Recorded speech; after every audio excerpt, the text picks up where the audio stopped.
Good evening, everyone. Welcome to our post-game press conference. We have here the Akari Chargers who made their first ever finals appearance in the PBL. Coach Taka, congratulations on this victory. First finals appearance for Akari. It was a pretty intense game. What were your thoughts on this win? Actually, I think there is a great already. I also not full happy because of what happened to the last point. But I think we did well, and also PLDT also doing really well. More than what we expect. That's also we having a hard time, especially number 5 Erika. So we still running a lot, and we need to improve it. Especially like young player, we have a young player. We really missing the experience. It's just a semi-final. Maybe it's just a second round or first round. We're doing really better more than this game. But the pressure or the place in the semi-final, that's why also I feel like someone is the feeling is different and also emotion. I think it's a good opportunity of this kind of game. I hope this one will come to the finals. Thank you, Coach. We also have Gretchen Santos. Gretch, it was a tight game between PLDT and Akari, pero eventually nakuha niyo yung panalo. How does it feel to be able to win this kind of intense match and make it to the finals? Actually, wala akong masabi. Kasi yun nga, yung PLDT naman talaga strong team and also yung team nila is mas matanda sa amin, so mas marami din silang experience kaysa sa amin. So ayun, parang during the game, sinasabi ko kay Ivy na, ikaw yung crucial point, ako bahala sa depensa. So parang doon kami kumakapit sa isa't isa na, ate, kaya natin to. So ayun, I think yun din yung nagpa-fifth set sa amin. Thank you, Gretch. And for Ollie, you scored 39 points in this game against PLDT. I guess towards the end of the fifth set, it was going on to your head and just being able to get this win against them. Towards the end of the fifth set, I just try to stay composed as much as possible because we've obviously been there many times before in a 5-7. So maybe that was actually a blessing this time because we knew what to do in the situation. So I just really try to stay calm, remind everyone it's okay, we got it, we've been there, and just trying to focus back on the basics instead of thinking too much about the pressure, where we're at. Just trying to remember, okay, just back to basic volleyball. So that way I can keep that focus and keep going. Thank you, Ollie. And for Ivy Latsuna, you got 10-0 for Akari in the reinforced and now in the finals. Ano lang masasabi mo sa kung paano tumakbo yung team sa game na? Siguro, sa lahat ng 5 sets na nilaruan po namin, ito yung pinaka mahirap pero memorable sa amin. Kasi alam namin talaga na yung PLDT, sobrang strong team and veterans talaga sila. And at the same time, kinaya namin dahil din sa tulong ng coaches and yung teamwork talaga. As in, yung kapit namin ni Ate Greta sa isa't isa, tinginan talaga kami, kaya siguro yun talaga yung kapag-panalo sa amin. Thank you, Ivy, for Ivy, nung fifth set, isa ka sa mga tumulong sa team para makahabol. Kumbaga ano lang yung naging mindset mo, lalo na nung padulo medyo down din kayo sa PLD?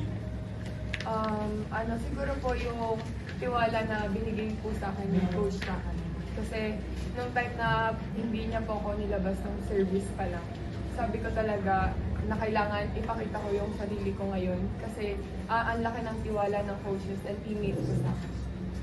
For grades lang, yun nga nung nag-umpisa ka dito nung All-Filipino, hindi ka umabot ng semis. Ngayon, ano lang pakiramdam na nadala niyo na yung team sa finals for the first time? Yun nga, happy and also parang sabi nga ni Coach Taka, marami pa kami kailangan ayusin. Actually, hindi talaga namin to in-expect na abot kami ng semis. Kasi ang sabi lang namin, ang target namin is maka 6 or 5. Tapos, ayun na, hello. For Coach, congrats on the win. But for what was the team's perspective on what happened in that play in the fifth set? So I think the net touch is being contested by PLDT, but from a Harry's point of view, like what happened in that?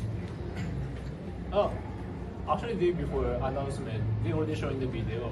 And then if someone knows about the variable rule, after instruction, like after landing and then no touching it, and then ball is already going to backside, and then after that, it's not going to touching it.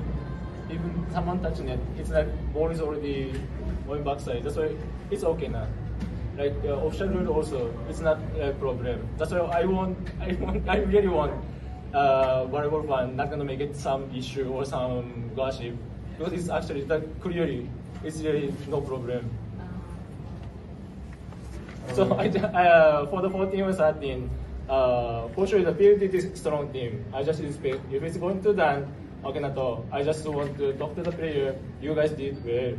Maybe we need to not time to deserve. It's going to be the final, but we just got it. So nothing po.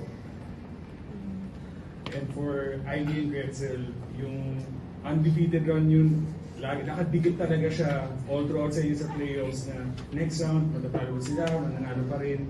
So ngayong nasa finals na kayo, parang mabigat pa rin ba sa inyo yung expectation na yun na kailangan manalo ng manalo dahil undefeated kayo, or yung focus na lang talaga is yung the championship na lang sa dulo?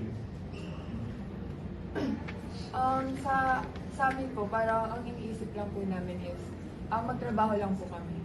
Gawin po namin kung ano yung nasa plan and kung ano po yung nasa sistema. Wala na po kami ibang iisipin pa. And kung ibigay man po sa amin to ni Lord, manalo man po kami ngayong season, bonus na po yun. Ang importante po, nag-all out po talaga kami ngayong season. Sorry. Ano nga ulit yung question? Sorry. Iniisip niyo ba yung undefeated streak yung or wala na, hindi na masyado mabigat yung expectations? Actually, yun nga yung sabi sa amin na kahit anong sabihin namin, meron talaga siyang pressure. Kasi nga, wala kaming talo eh. So, kailangan every game, ibigay talaga namin yung best namin. And ako, isa sa mindset ko talaga na during this time, bawal kaming matalo. Pero at the same time, dapat nag-e-enjoy kami. Yun yung parati kong sinasabi sa plays. Ivy, very, ang ganda nga ng nilalaro. Tapos, you're going to the finals, yung Akari for the first time. Siguro, if you talk about lang yung excitement ng team na eto na, totoo na yung tinitingnan lang natin na goal natin nung simula ng conference. Siguro po, syempre, super excited po kami and super happy kasi nakarating po kami dito sa dami po ng teams na sobrang lalakas po talaga nila. Pero at the same time po, lagi po naming iniisip na kailangan i-enjoy din po namin yung every moment. And ayun po, talagang lagi po kami talagang tulungan and kunyari, meron po kami mga kailangan ayusin pa talaga sa team. Kinakausap po namin yung isa't isa ganun. Kumbaga po kahit tapos na po yung training at yung game, tuloy pa din po yung communication po talaga. Thank you po. Ivy, etong semis sa PLDT, nakalaro mo yung mga ibang F2 teammates mo dati. Siguro how special lang din or parang memorable ito na kumbaga, naghiwalay talaga yung team, nag-go kayo in separate directions. Tapos kumbaga ikaw po ngayon yung nakapasok sa finals. Sa akin po, masabi ko talaga sobrang hirap kalaban talaga ng mga ates ko sa F2 kasi po, ano po sila yung mga veterano and talagang matatalino po talagang sila maglaro. Even yung mga sets ni Ate Kimi, talagang ang hirap po talaga nilang kunin. At the same time po, super saya po kasi syempre, nakasama ko po ulit sila sa court even if na magkaiba po kami ng jersey na suot. For Coach Tama, as Steve said earlier, this is the first finals for Akari, but it is also your first finals appearance as a coach here in the Philippines. Will there be something different in Akari once the finals game, once you're in the finals game, or will it be the same gritty, never say die attitude? For the Akari. For Akari. I think same. Or sorry po. Will there be a different approach for Akari, or will it be the same never say die attitude? Like you Same po. Or never give up? never give up Never attitude? give up attitude. I mean like I think if it's going to be 5 set, something is happened about the tactical or maybe because of the doesn't have experience. That's why like body will shaking. Especially we can have a side out. That's the timing we will lose. Especially we are good at the break side. So side up and then also broken defense is really doing well. Especially like first round and second round also. So that's why like, if it's like we haven't passed, they say Grete cannot pass, Ivy cannot pass. That's the timing we really having a hard time. But they can separate. If it's done na set, for the next set, they can change their mindset. That's a good point for the Akari. Because some of the team, after lost the one set, just the one set, the still mindset is same. Like we need to raise the error, we need to do something. That's why like go into the negative. So maybe that's a good point for the Akari. Everyone can change the mindset and then like it's already passed. Once it's passed. So just focus on the next ball. That's the most important for the volleyball. Thank you for sorry. Oli, at the start of the conference, you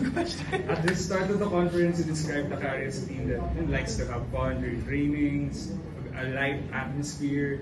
After 10 straight wins, how would you describe Akari now? And your teammates, how would you describe them now? It's still the same. Nothing's changed. They're still very goofy and they still like to have fun. The only thing that I would say that is different, they are a lot more focused and aggressive. Because I think at times in the beginning, sometimes the kind of goofiness and the that silly nature, I think might have distracted them a little bit and kind of relaxed them. I'm just gonna throw out Greta, because I know Greta could take it.